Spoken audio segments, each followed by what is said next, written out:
രാസലഹരികളുടെ മാരകമായിട്ട്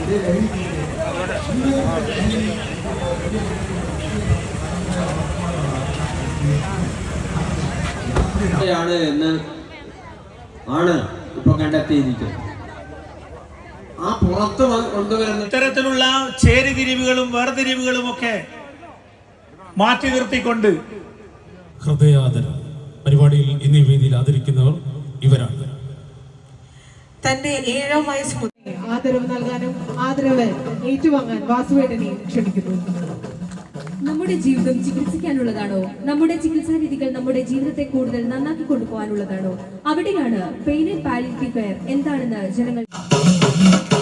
കാർഷിക മേഖലയിൽ യുവാക്കൾക്ക് ഏതെല്ലാം രംഗത്ത് നേട്ടം കൈവരിക്കാമെന്ന് തെളിയിച്ച യുവ കർഷകൻ നെല്ലും വാഴയും പച്ചക്കറിയും തീറ്റപ്പുല്ലും തുടങ്ങി കാർഷിക രംഗത്തും അവസ്ഥ വന്നു. അപ്പോൾ നല്ല എല്ലാവർക്കും അറിയാലോ, അവിടുന്ന് ട്രാവൽ ചെയ്യുന്ന ഡ്രൈവ് ചെയ്ത് വരുന്ന ആളുകൾക്ക് അറിയാം. തൃശ്ശൂർ ഞാൻ നന്നായിട്ടൊന്ന് കുടുങ്ങി. റൗണ്ട് അബൌട്ടൊക്കെ ഞാനൊരു 2-3 പ്രാവശ്യം റൗണ്ട് ചെയ്തിട്ടാണ് എത്തിയത്. അത് കഴിഞ്ഞ് ഞാനിവിടെ തൊണ്ടയാട് എത്തിക്കഴിഞ്ഞപ്പോഴും ഞാനൊന്ന് പെട്ടു. അങ്ങനെ കുറച്ച് ഇങ്ങനെ ബ്ലോക്കിലൊക്കെ പെട്ടതുകൊണ്ടാണ് ഞാൻ ലേറ്റായി പോയത്. അതിന് ഞാൻ എല്ലാവരോടും ക്ഷമാപണം നടത്തുകയാണ്. എന്നോട് ക്ഷമിക്കണം എല്ലാവരും കേട്ടോ. അതുകൊണ്ടാണ് ലേറ്റായത്. അല്ലാതെ ഞാൻ ലേറ്റായി വരാം എന്ന് വിചാരിച്ച് വന്നതാണെന്ന് ആരും തെറ്റിദ്ധരിക്കരുത് ദയവ് ചെയ്തിട്ട്. ഞാൻ എപ്പോഴും ഓൺ ടൈമിൽ വരാൻ